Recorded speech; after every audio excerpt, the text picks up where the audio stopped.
Okay, so last time I gave you an address, I gave you a place where you could find this secret book, but in fact I forgot something. So I don't know whether you looked for it, but if you looked for it, normally you didn't find it.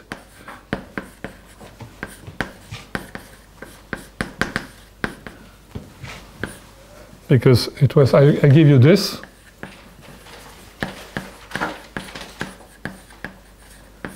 But I forgot this part. So if you don't do, and in fact it's not strange because it's, I typed this into the machine. I cannot. Yeah, you couldn't find. Yeah, but I typed this into the machine, but automatically it produced this thing. So I didn't know. Okay, so that's if you put this one.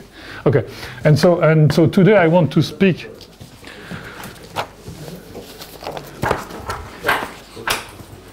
So today I want to try to explain not everything, but the content of two papers. Part of some papers. So one is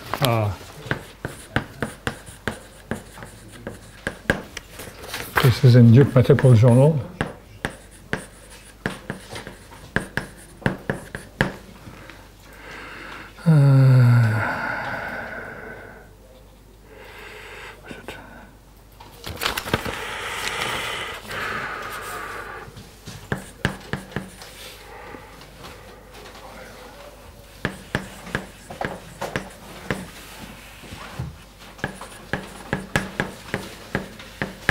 And then the other paper is the big paper, or some part of one part of the big paper by not Arpaz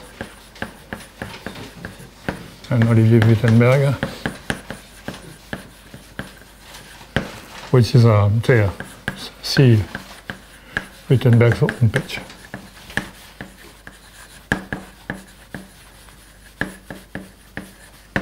You find it. You type Wittenberg math and then you find it.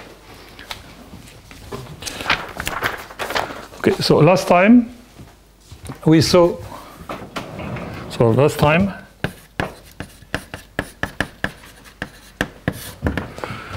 we saw the formal lemma for the Brauer group.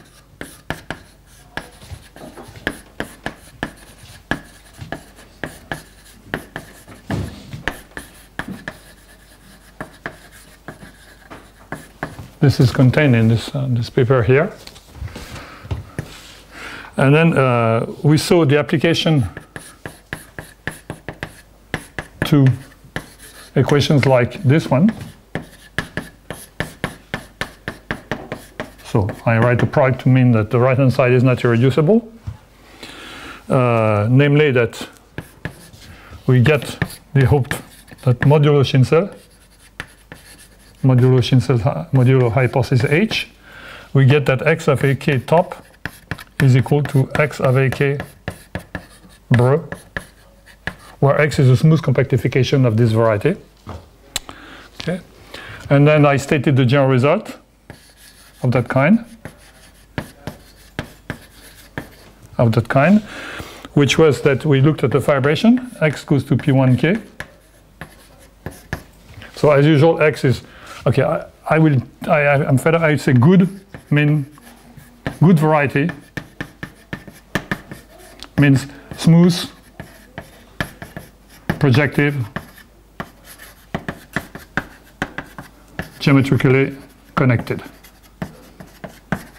Okay, that's a good variety. Okay. So X is good, and the fiber is generic fiber is x eta is geometry integral.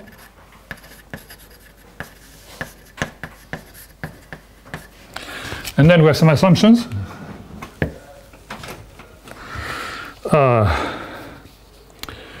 So the assumptions are A, for all points M, close points in P1K, the fiber XM over the field K of M contains a multiplicity one component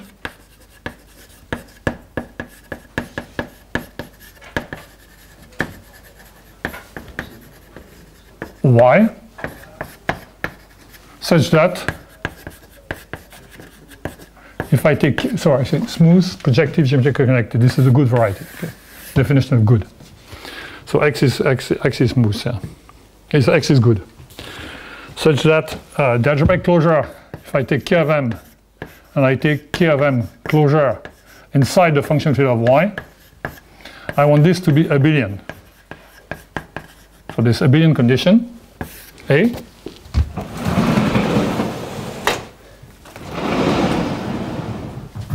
then we have the condition B, which is that all the smooth fibers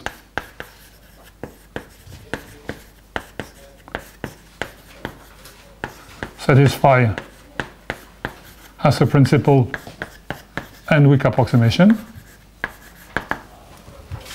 Then C, we assume Schinsel.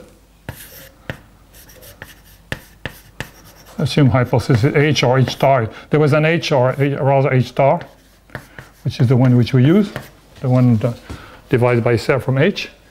And then we conclude that X of K top is equal to the Brahmanin set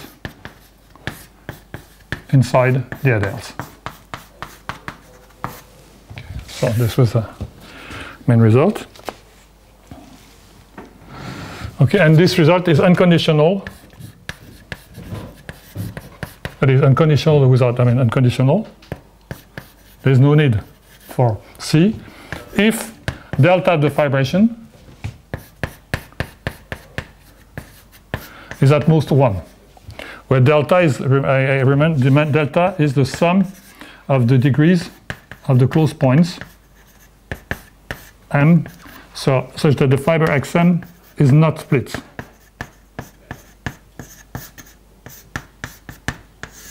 And split means that it contains the geometric integral component of multiplicity 1. Split.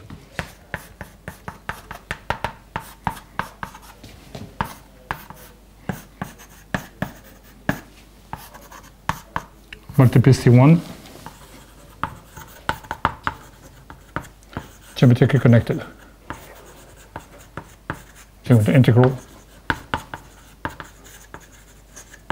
over K of M. Okay. So in that case, when delta is at most 1, then in fact we can forget about Schinsel. That is, one doesn't use the Schinsel hypothesis, so we have the theorem. Okay. So now this lecture is to this is what is contained in these two papers. Well, some of what is contained in these two papers is to try to get rid of this abelian condition here, and to get a better condition that the fibers satisfy the Hasse principle and weak approximation. Okay. So what we wish, such a result with A replaced by simply the simple condition that Y goes to P1K is geometrically split. I'll say a word about this geometrically split. Geometrically split. The fibration is geometrically split. That is, each geometric fiber is split. So each fiber contains a component of each geometric fiber contains a component of multiplicity 1. Right? That's the condition.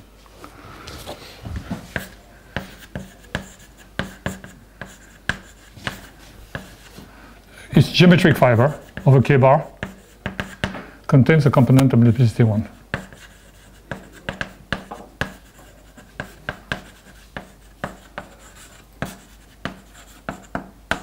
Which was, of course, ensured by this. See, if we impose this for all the closed points, this condition, this geometric condition. But we just want the geometric condition here.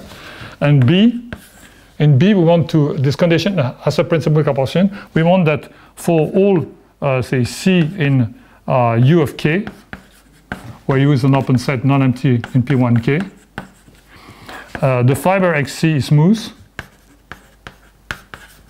and the conjecture, well, the interesting conjecture holds for the fiber.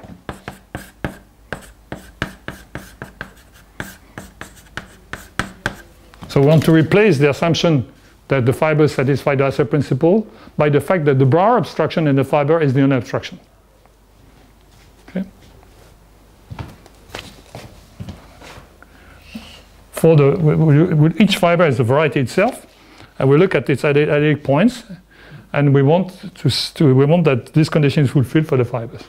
So it's the idea of to get a theorem by inductive process. Okay. Okay. Right. So now I will start by discussing this paper here. And then the C, well, we'll see the condition C will be replaced, will be either empty if delta is at most 1, or it will be replaced by another hypothesis, which we'll see, H star star. So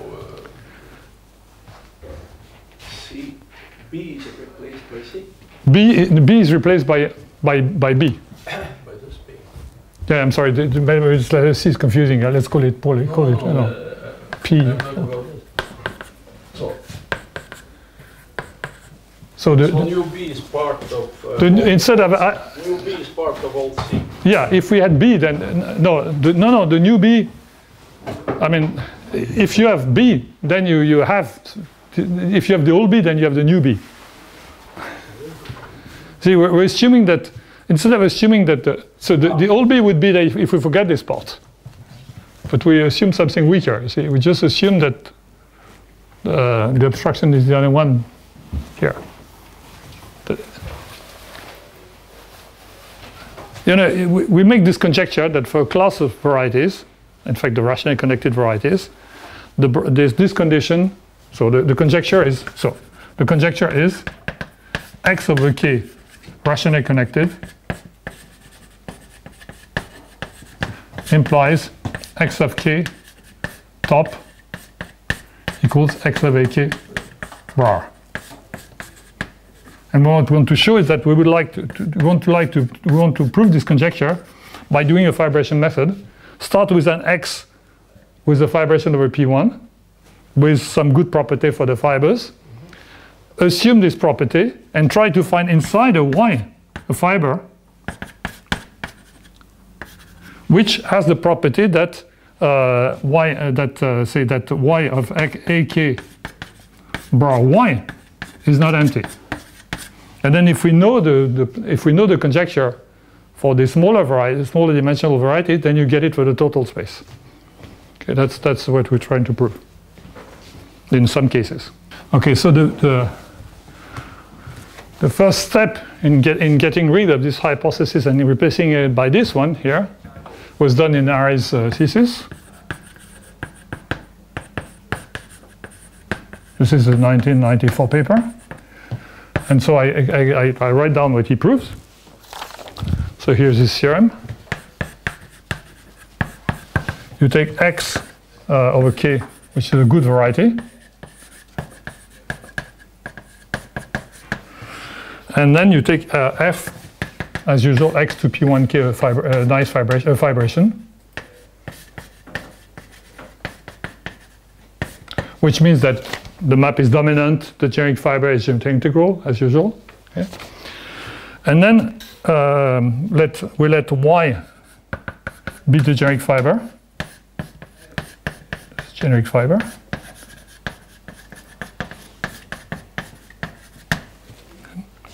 And then we make the following hypothesis, which would be fulfilled if the generic fiber was rationally connected, but it's more general. We hypothesis this H1 y bar Q mod Z is 0, and H2 coherent of y with values in the sheaf OY is 0. Okay. So we make these two hypotheses on the generic fiber. Yeah. Now these two hypotheses, so then, first of all, the bar group of the generic fiber divided by bar of k. K is k of P1. Let's make it called k. Capital K is k of P1. is finite. So under these two assumptions, we find that bar y divided by bar of k. Let me see. Yeah, that's correct. Bar y divided by bar of k is finite. Okay, y is a variety over the field k. So I look at bar y divided by bar of k. Okay, and then so let b. Let's say let u. Okay, let b in bar group of xu, which lies in bar group of y, and xu over u is supposed to be smooth and projective. Okay, so we take a finite subgroup. This is a finite subgroup of bar group of y, a bar group of the generic fiber. So if you take elements of the bar group of the generic fiber, they are unrarified over some open set. So you can choose some open set U in P1, not empty, such that your elements lie in the bar group of the restriction to U. Okay, so we can do that. So you take a finite group, and for this finite group you actually choose a suitable U, such that B lies in the bar group of XU. Okay. Then I go on. Yeah. Just could you remind that notation? Y bar as well. Over K bar. Y bar is Y over cross K bar, where K is an algebraic closure. Yeah, sorry, it's just yeah, I always use this notation. This is étal. And the second one? Second is coherent. Well, it could be étal, but in fact, I mean, both are good. But the usual coherent. Structure sheaf, yeah. Yeah, the structure sheaf of Y. Right, okay, I'll make a comment. Once I've finished writing the theorem, I'll make a comment on this hypothesis. Okay. So we take B finite such that B subjects onto bar group of Y divided by bar group of K. Onto. Okay, I told you that this quotient is finite. And then the conclusion, so this conclusion is an intermediate conclusion. The fact that it's finite is not too difficult. Yeah. But what is difficult is the following, is that then there exists a Hilbert set H in U of K. So this set of points in P1 of K. Such that for any point little h in capital H, the map from bar group from B to, well, we can look at the composite map. The composite map, B goes to bar group of XU, goes to bar group of the fiber at H, goes to the quotient, is onto.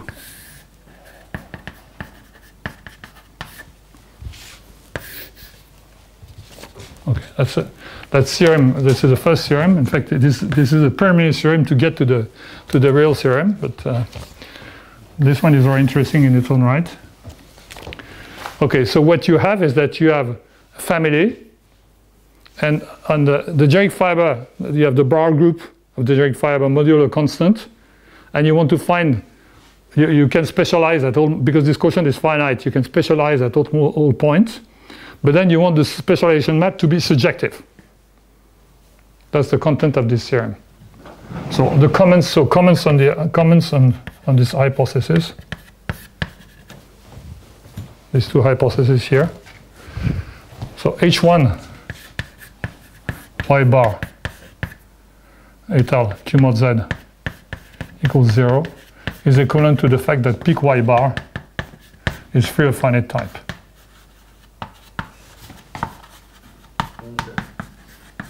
So that there is no ability to the peak. Sorry, here. And this is Brouwer X sub H. U, yeah. So U X U. So we have X over P1K. There's U here, where the vibration is smooth. Okay, away from there you have some dirty things. And then we find points H here, and we look at the fiber XH, which is a variety over K. And we look at the specialization from the bar group XU to the bar group of the fiber. Just evaluate. Now, pretty, there's no reason why it should be surjective. There's this map here. Okay. But it will be surjective for a Hilbert set. Now, you all know what a Hilbert set is. Should I repeat what a Hilbert set is? Yes, yeah, okay. Okay. Hilbert set, yeah, that's important for this. So, Hilbert. So, if you have a okay, basic Hilbert set,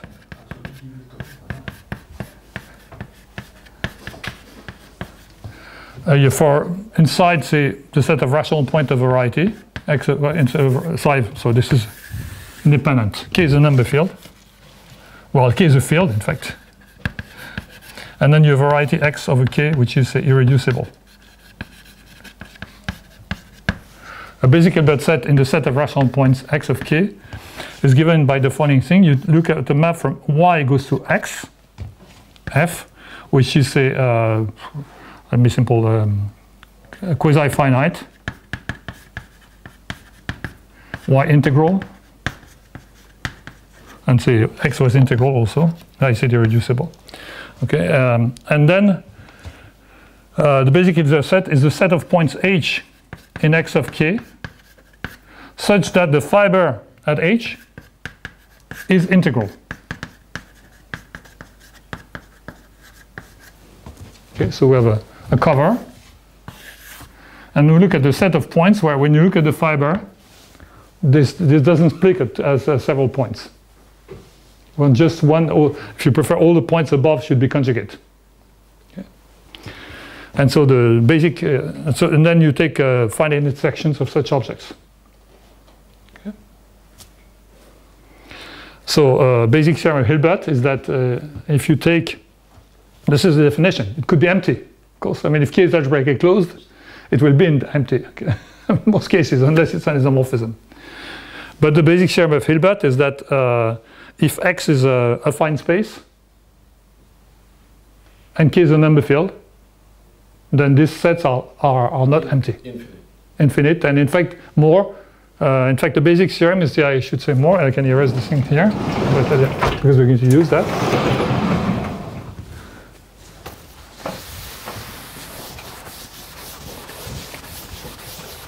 Yeah, they're infinite, but they're dense in many ways. So, in fact, if you look at the literature, people have thought more and more about Hilbert's irreducibility theorem. So Hilbert's irreducibility theorem, Hilbert's irreducibility theorem.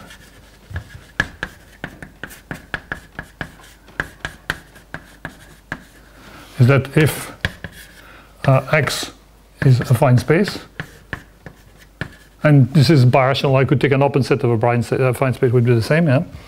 Then in a Hilbert set, well, let me put it that way. If X is open Zariski in A and K, any Hilbert set in A and K, in X of K, K is a number field, is not empty. Okay. And then that already shows that it's going to be Zariski dense because you can change the Zariski open set. Okay. But in fact, there's better. In fact, there's a theorem. There's a version of this, which was proved by Ekedal around 1970. Oh, I forgot. Maybe later. I forgot the year. Maybe 1990. Yeah, around 90. That in fact, if you fix, how shall I put it? If you fix a S in omega finite, then, and you take H, a Hilbert set in A and F K, then H is dense in product V in S of A and F K V. Okay, so you can choose your point in the Hilbert set, as close as you want to some given local points. So this is a version which has to do with weak approximation, and there's also a version having to do with strong approximation. So if you fix a finite set of places, and you fix t outside, then you can find a point in your Hilbert set which is integral away from S and which is very close to these places at t. Okay, so it exists a version with strong approximation, which in fact is used in the proof of this theorem here. Okay, so I said I wanted to give some explanation. Okay, I can erase this. About the hypothesis, because they will come up in the lectures. So I mean, quite generally, suppose so let K field of characteristic 0. Take X over K, good variety. We know X bar is X cross K bar. Then remember that we saw that the bar of X bar is an extension of a finite group by a group Q mod Z to the power B2 minus rho. And B2 minus rho, I told you, is 0 if and only if H2 X bar or X bar is 0. Okay? So that thing, this condition here, ensures that the bar group, so hypothesis, implies bar of X bar finite with algebraic closure. And then for the finite part, so bar group algebraic, so the kernel of bar of X goes to bar of X bar divided by bar of K is a subgroup of H1 of K with values in peak X bar. And now the hypothesis here, the H1 here,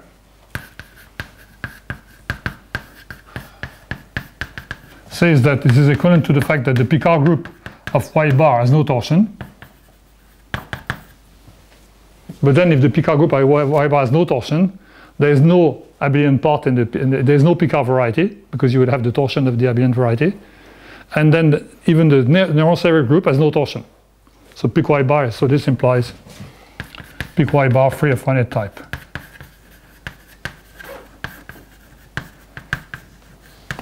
And this in turn implies peak X bar.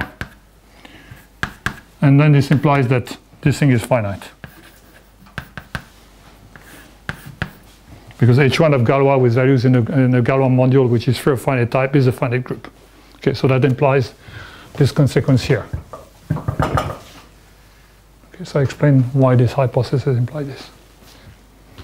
And the other fact you have to keep in mind for the application is that if X over K is geometrically irrationally connected,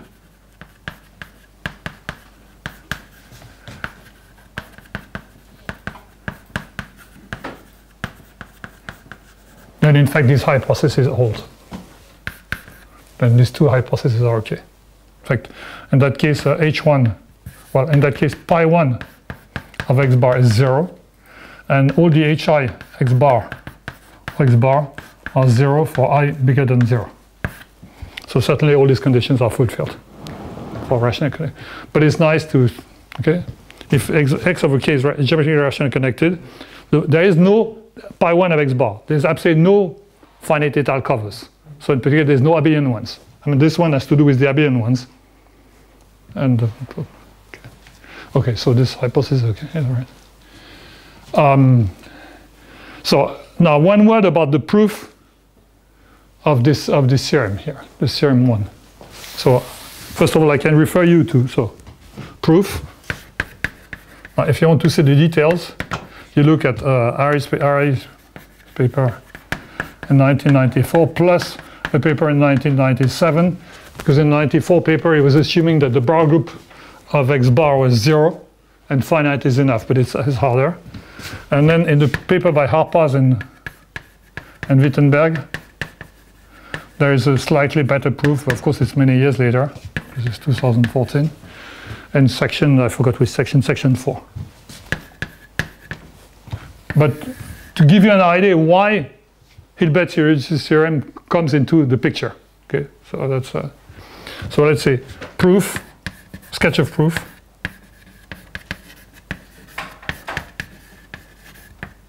For the case, bar group of y bar, x bar, sorry, of y bar equals 0. Okay. So what happens is we're interested in, so the bar group is the joint fiber, bar group of x eta divided by bar of k, embeds into H1. So there's an exact sequence, 0. This is the image of bar of k and bar of x eta, goes to H1 of k with values in peak yk bar, goes to H3 of k with values in gm. I hope you remember this sequence we had. I remind you that when you have a variety which need not have a rational point, there's a problem in lifting classes here to here.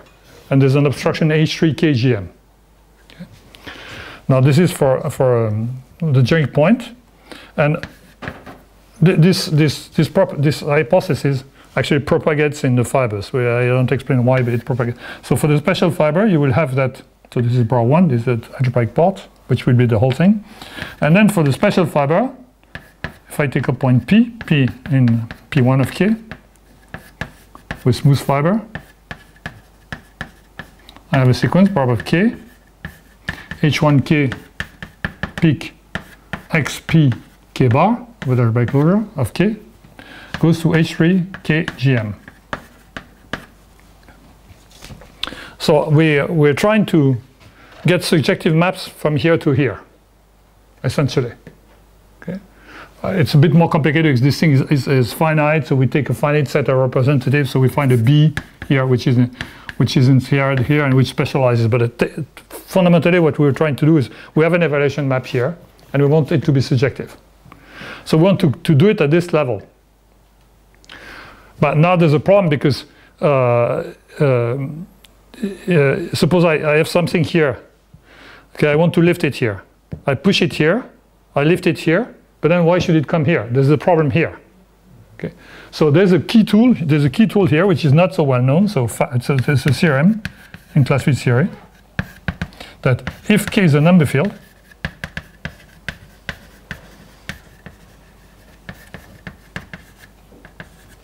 then first of all, H3 of k with values in gm is 0. This one is quite well known, even though the theorem which you find at the end of the book by Cassels and Furrish proving the whole class field theory, the H3 of k with values in gm is 0. And this one is less known, H3 of k of t, if you take one variable with values in gm, is also 0. And I think this was proved by, I forgot, but probably by the German school like Neukirch and these people. Okay, so in our case, so I claim that H3 Galois, if you take the function field of a P1 over a number field, the H3 k of t gm is 0. Okay. Well, you can imagine you take the localization sequence, and then you get classes in H2 of k with number fields within q mod z and q mod z. And then you have to decide that H2 of Galois within q mod z for a number field is 0. Well, that's... Okay, so what happens is, in our case, this thing is 0. Okay, this one also is 0. So to get the surjectivity here, it's enough to get the surjectivity at this level for suitable points P in the Hilbert set. And now the point is that, now the fact is that with our hypothesis,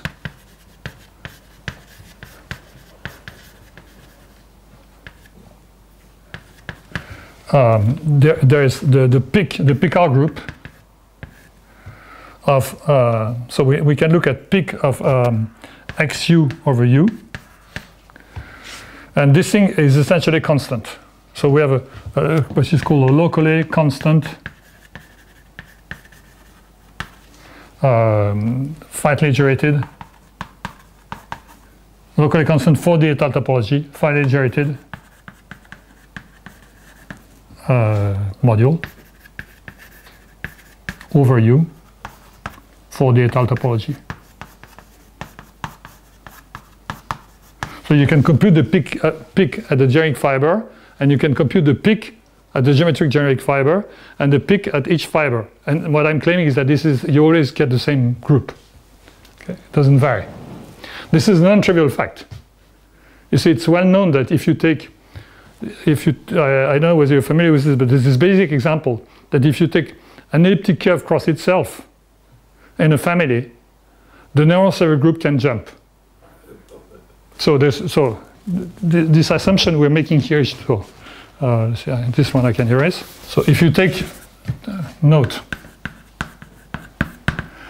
see, if you take the universal family of elliptic curves, E over P1k, universal family, K is K bar, universal family of elliptic curves. And then you look at, so for some open set, well, you get something smooth, okay, over A1. Then you take E cross P1 E over P1. Then you look at the fibers. You look at neural group of the fibers ET cross ET. So for each value of T in P1, this is a group of finite type, but it jumps. That is, because the rank of this group is 2 or 3, depending, so the rank is 2 or 3, depending, we're in characteristic 0, if E has complex multiplication or not.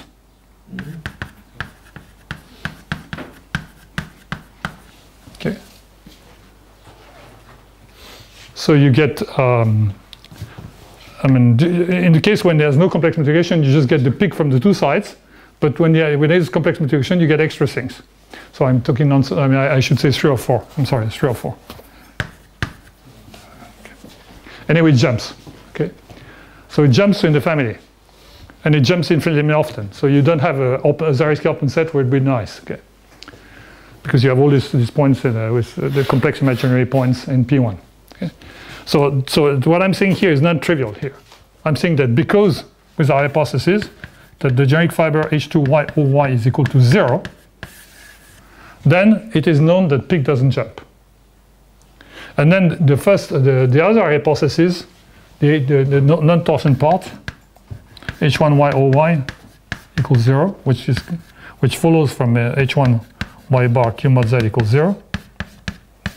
Because that's the dimension of the tangent space to the pk variety, and there's no pk variety. It ensures that the thing is really locally constant. Okay? So the peak is locally constant, and because the peak is locally constant, so I can erase this thing. So you have so you have the situation like this. You have capital K, which is K of T. Then we have, say, so there exists, so you have K bar, here K. So I can find K, which is K of T, and I can find a finite extension L, this is finite, in K bar, with a curve D over P1K, such that, so I have the big group G here, and I have G here, and my peak X K bar, in fact, is a G module.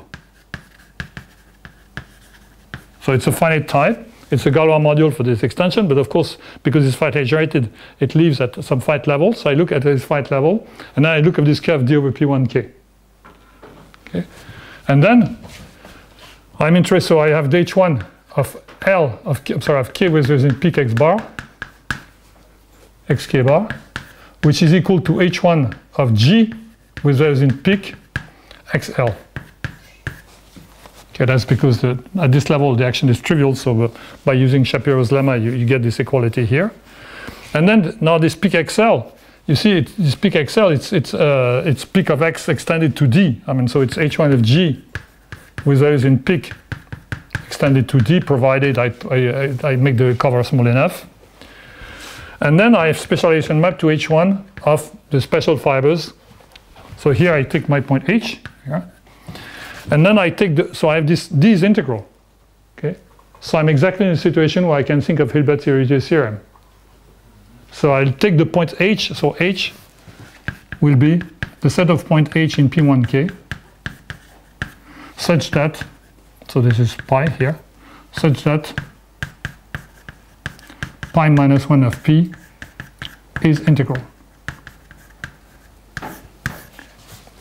And then I can specialize to, so if I specialize such a point, h, here, I'll give something integral here, well, let's call it h dash. And I have the same group G here. So this will be, so I can make this D, well, this was Galois anyway, this is Galois, this one is Galois. So I get h dash over h pic x h dash. Okay, and this is now, because the G, the group G is the same here and there at this, at these Hilbert points, then this map is an isomorphism. Okay. And then it remains to compare what happens with h1 of k with in pic x bar, but that's easy. And you get an isomorphism here. Okay. So at least you see where this Hilbert theorem has been used. It's been used by an application to this locally constant family of modules. Okay.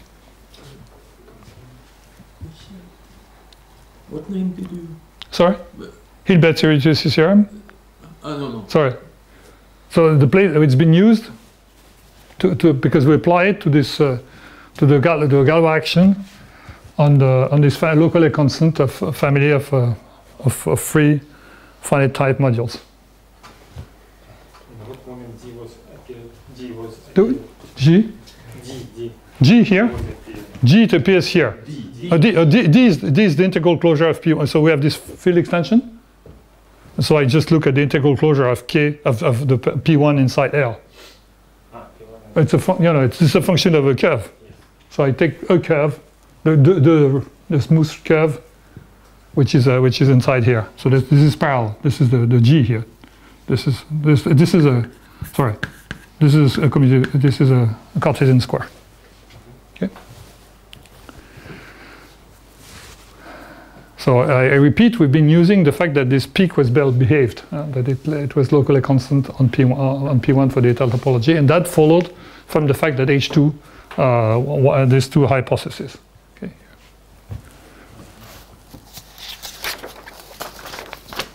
Okay, so now I can come to the main theorem. So this is some preparation for Harry's main theorem, but I think it was important to see this Hilbert theory applying. I think people who like fancy language would say that we're in a situation where the mononomial action is finite, and then you use Hilbert irreducibility to show that the mononomial action on the special engineering fiber is the same as at many points of over the points. Okay. So now here's the main theorem. So main theorem, and this paper of Ari 94. So we take x over k, a good variety over a number field.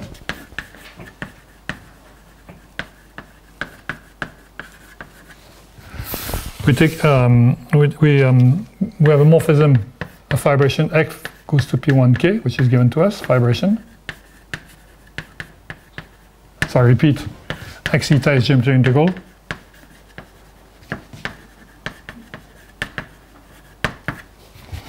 Then we assume. Now we assume many things. First of all, we assume that if we restrict to A1k, the fibration is split. In other words, with the language I used before, we assume that delta P1k is at most 1. So this was a situation where we didn't have to use Hichinson when delta is small. So for all points except one point, which will take the point at infinity, in each fiber there's a component of multiplicity 1 which is geometry integral. For instance, it could be smooth. I mean, if the fiber is smooth, we're happy. Okay? We assume this. And it looks ridiculous, but you'll see there are some very concrete applications to this. Okay? Now, let xu goes to u, the fiber over u in A1k, be smooth. And take B, a subgroup of Browell of XU. So XU is the same drawing as before. We take U here, take XU.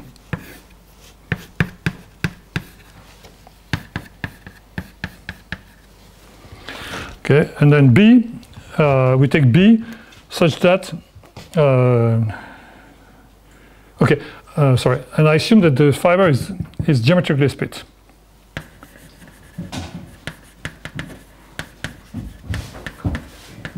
So that is, not only I assume that for each point of P1, there's a complementarity in the fiber, there's a complementarity one integral, but at infinity, I want at least that there's a complementarity one. Just one? No, at least one.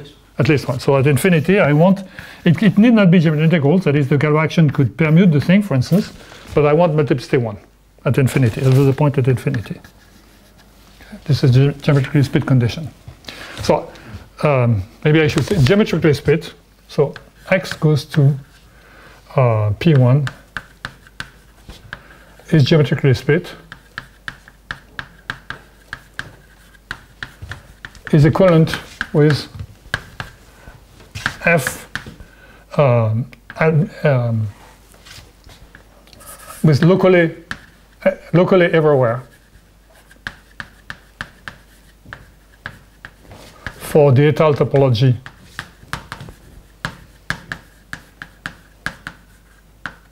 on P1, there is a section.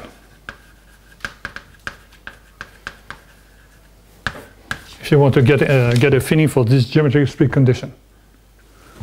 So geometrically split means that over K bar, it's a condition over K bar. So it means you have a complement in each point, you have a complementarity 1. But if you have a complementarity 1 over K bar, this component will have some smooth points, not lying over the other components, and then you'll be able to take a finite étale cover here. So that will be your section after some étale cover. Okay. So it's a very natural condition, this geometrically split condition. Okay. Okay. So we will assume this. Okay. And now let MV in X of AK orthogonal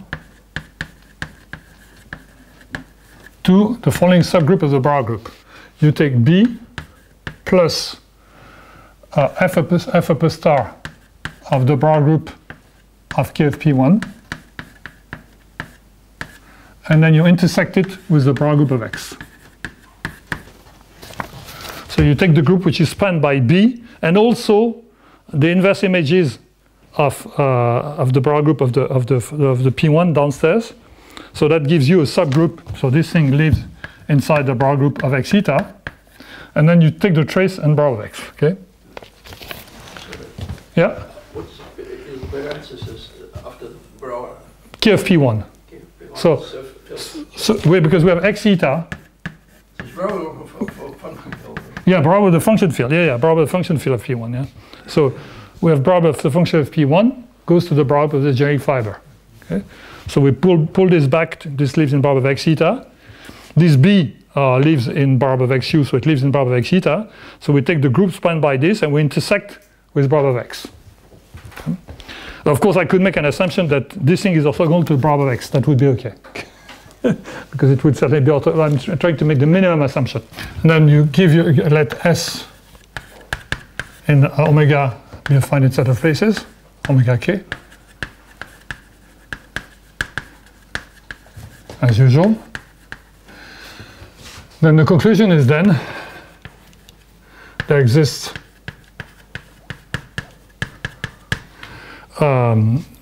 a point M in U of K, rational point, was such that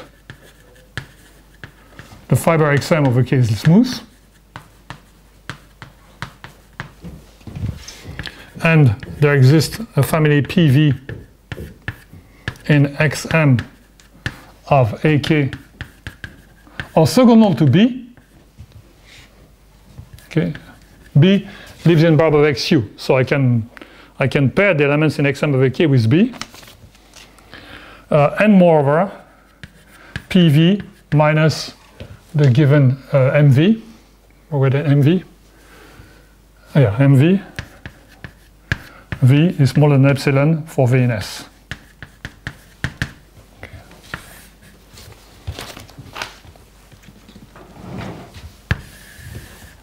Okay, so the statement is, if we make these assumptions, okay, the geometric split fibration, this finite group B in bar above XU, did I say B is finite?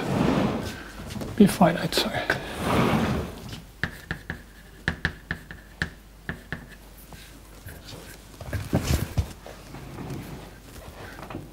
And we take an element in X of a K, the total space, an Adl of the total space, which is orthogonal to this specific subgroup of the bar of X. Then we can find a fiber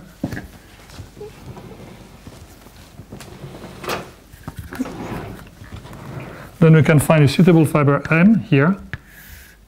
So this is XM with our PVs or MVs.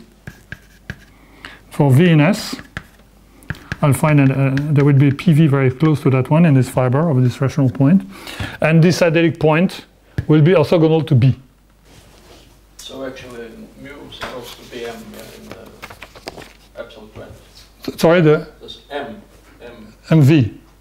MV was given. Yeah. MV was given, Yeah. and we want to find a fiber which contains point everywhere locally, and such that, moreover, this adelic point is orthogonal to this group B. Okay. PV is in the fiber. Well, XM. So PV is in this fiber over M. So we should specialize M. Yeah, there exists some point. Yeah. No. We started the point MV. You see, the adelic point at the beginning was everywhere. So we had MV1 here and V2 there. But then we find a special fiber XM with a point here PV1 and here a point PV2.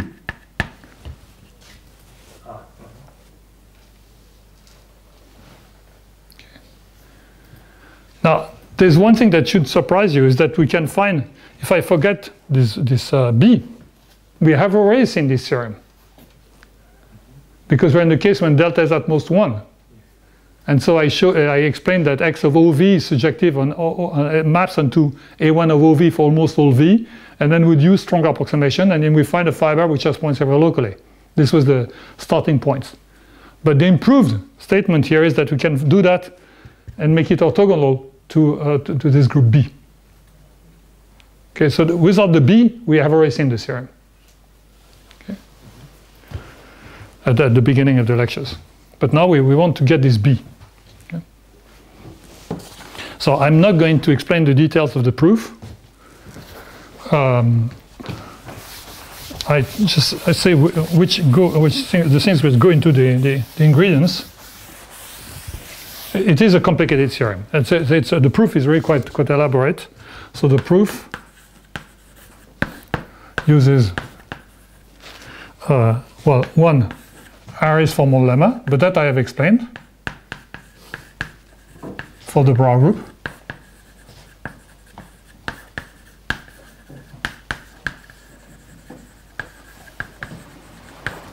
Okay, because here what happens is that here B plus F plus star Bra group of K of P1 divided by bar of K is finite. Okay, that follows from the assumption we made that X goes to P1K is geometrically split. So we can prove that this group is finite. So we apply a Harris formal lemma to a finite set of representatives of this finite quotient. Okay. Then it uses the Hilbert irreducibility specialization, which we have seen. And I realized that I forgot assumptions. Okay, very good. So here, so assume that H1 of Y bar Q mod Z is 0, and H2 of Y bar of OY is 0, where Y is a generic fiber. Okay, so in this theorem, we make the same assumptions that we had made in the previous theorem. We want the generic fiber to satisfy these two properties. Okay? Because in fact we're going to apply the previous theorem, apply the specialization theorem. And then 3, so these parts we have seen more or less. I mean, this one I've explained in detail, this Harris formal lemma. The Hilbert-Elusive specialization theorem, I've spent some time now explaining this. Now the part 3, there's a delicate argument, and it's really, I try to, well, it's not obvious. There is a delicate argument with the residues of elements of the bar group of the generic fiber at components of split fibers.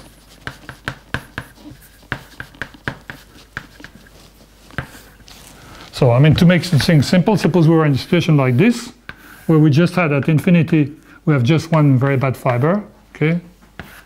And all the other fibers are smooth. So this is infinity. Then you have the generic point here, and you have x theta of the generic point. And you take an element alpha in the bar of x eta. Okay? So it's not, apparently it's not in the bar of x. So it has some residues at subvariety of codimension 1. Because it's in bar of x eta, the only possible residues are vertical. Of all these components are here. But it can have a non-trivial residue here on a specific component. So you get, so the way I did it, it's too simple, because if I take really a smooth fiber at a closed point, so P is a closed point, if I take delta of, so I take alpha here, delta of alpha in H1 of this specific fiber, so XP Q mod Z. If the fiber is really smooth, I have no problem, because the assumption I put here, that the generic fiber, that this thing is trivial, will be inherited by the smooth fibers. And this thing here would be just H1 of the ground field K of P Q mod Z. So the H1, the specific smooth fibers, they also have no finite abelian covers except the ones that come from the ground field. And then I can modify my alpha using the Fadeev sequence in order to get rid of that residue. But the problem I have is when these things are singular. So it could be split, but with some singularity. And then I don't have this property, and I have a problem. So this is this thing here. This is the reason why this extra term here appears. This extra term has to be taken into account.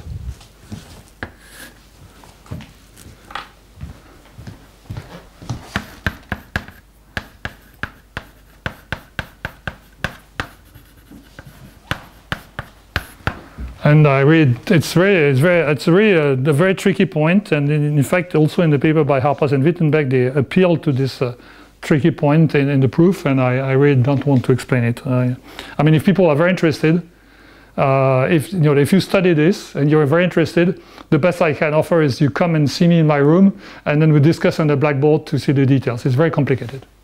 It's very interesting, but it's very complicated. So basically we have to extract. Well, and I don't want to say it's complicated. The problem is the residues. So what happens is that the residues. So I have this fiber, say, over point. I have delta of alpha, which lives a priori in the H1 of the function field of y of this fiber, xm q mod z. So that defines for me a field extension L of k of xm. And then here I have k. And then this k here, which was, say, for instance, suppose k was algebraically closed in k of xn, it's a nice fiber, but this k need not be algebraically closed in this L. So there's a finite abelian extension here, which comes up, and this creates the whole trouble. And you cannot avoid this in the argument. Okay, so but again, if you want to see more details, we can discuss this separate. So before I stop this first part, I want to show you the applications of the theorem, which are quite nice. Okay, so the theorem is there. Well, there's a series of conditional theorems. So theorem. So these are corollary. So let's say corollary 1. Assume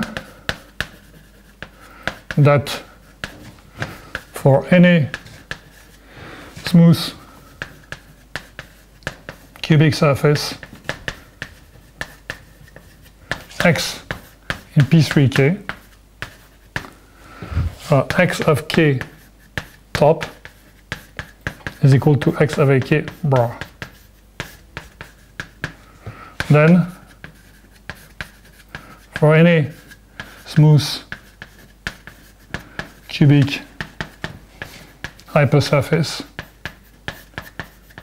x in P and k and at least 4, the Hasse principle and weak approximation hold.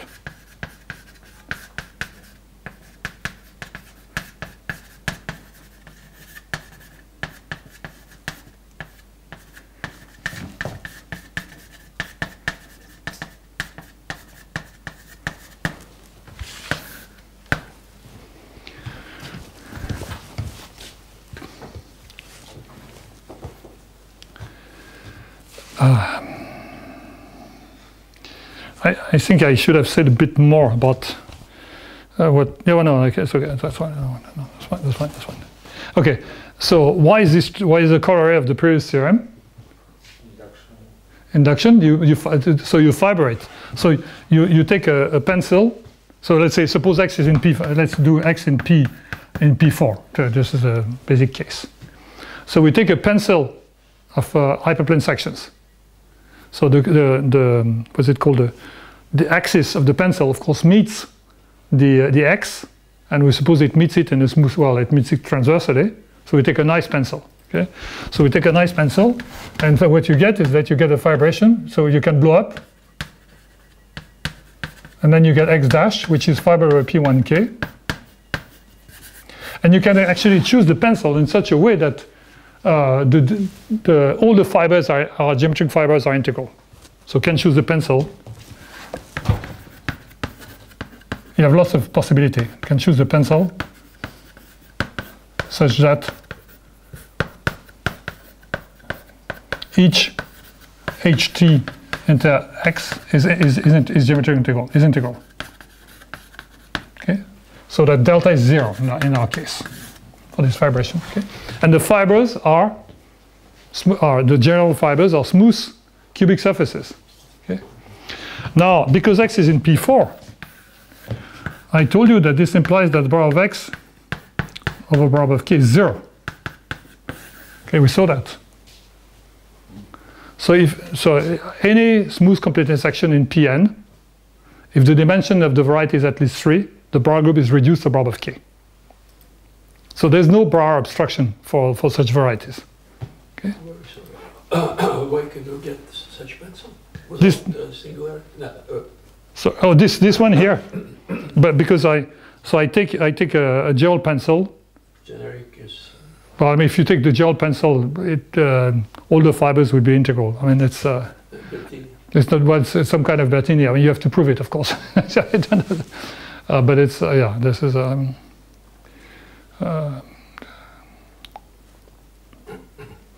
think. When you're asked to do something, yeah, okay, you have to do something. But it exists. Okay, you can take a nice pencil like this. Okay, and so I'm saying that x, being a smooth complete section in Pn of dimension at least 3, the bar group is trivial. So if I take my point, so I have x, so I started with, say, a point mv in x of ak, but then this is a blow up here. So this is x of ak is the same as x of ak bro x, because there's no bar group. Okay, so I leave this mv to an m dash v in x dash of ak, again, which is just the same as bar of x dash, because this is birational, there's no bar group for x dash. And now we apply the theorem to this fibration. So we have a family M dash V here, which is orthogonal to the bar group of the total space. So we find, over a suitable point P, using Hilbert's theorem, a fiber. So we find a fiber. So there exists M, H, in P1 of K, and the point PV in XH of AK, orthogonal to the bar of XH. Okay, this is the theorem. You apply it to, remember we have this B, which are, in our case, the B which we want to take, we want it to be surjective onto bar of x theta over bar of k. So we take, there's a file group. When you find a file group like this, you apply this theorem. So you see, we want, is it here? So this was B, okay, but we choose B.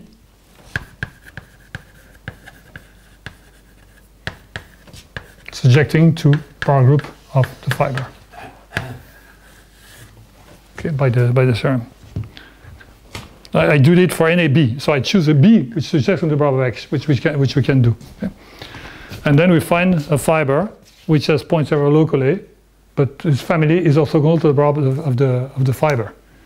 And so because we made this assumption that for smooth cubic surfaces in P3 we knew the result, then we get that there's a rational point on this XH, and moreover we can make it close to PVs for V and S, and the PVs we could choose them close to the MVs, so we get weak approximation at the same time. So it's a way to reduce all the problems at higher dimension to dimension 2, where then the problem is difficult. Of course, we don't know how to solve it. But it's, I mean, so in fact, this thing here is a conjecture that any smooth cubic hypersurface in Pn for n at least 4 satisfies the principle of weak approximation, and it is known. This conjecture, this is known unconditionally for over Q for n at least Pn at least 8 by the circle method.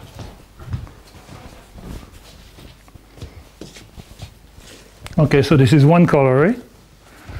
There's a similar corollary for intersection of two quarks in P4. So I won't write the details. So same statement. So corollary 2.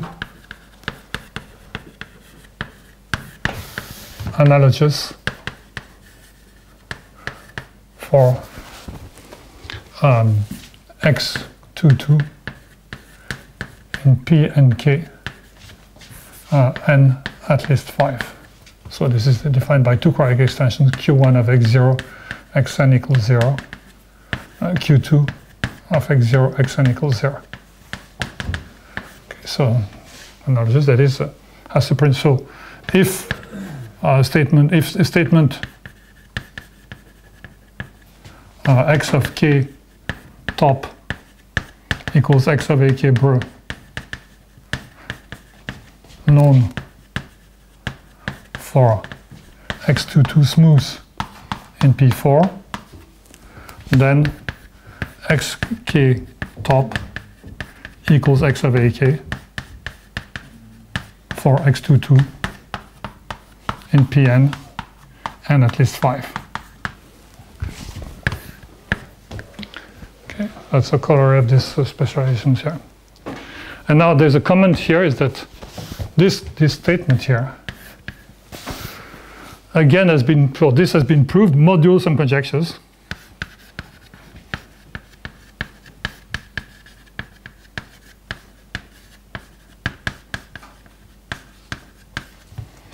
Modulo two conjectures, H plus finiteness of Shah for, say, elliptic curves. So again, we very much believe in the result.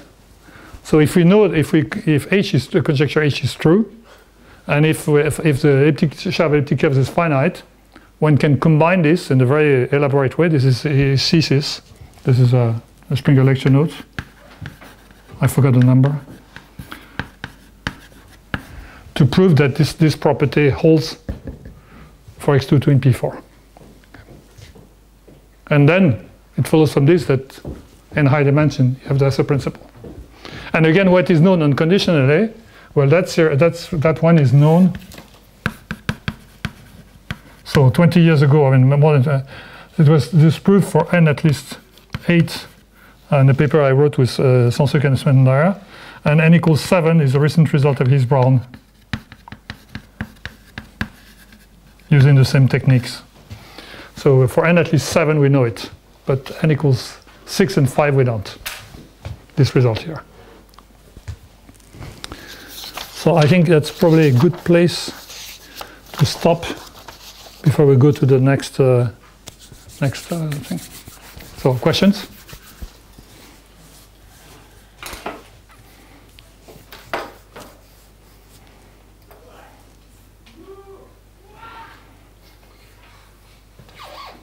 Sometimes you can do the induction in a simpler fashion. For instance, for diagonal cubic surface, you can do the induction from diagonal cubic surfaces to diagonal cubic hypersurfaces of a Q. And so in the case of diagonal cubic surface of a Q, there's a theorem of Swindler where he proves basically that for many values of the coefficients, if Sh is finite, but no Schinsel, just Sh is finite, then the Hasse principle should hold. And then you can push his argument from four variables to a higher dimension to show that if Sh of elliptic curves is finite, then at least for diagonal cubic surfaces in P5 or and so on, the Hasse principle holds over Q.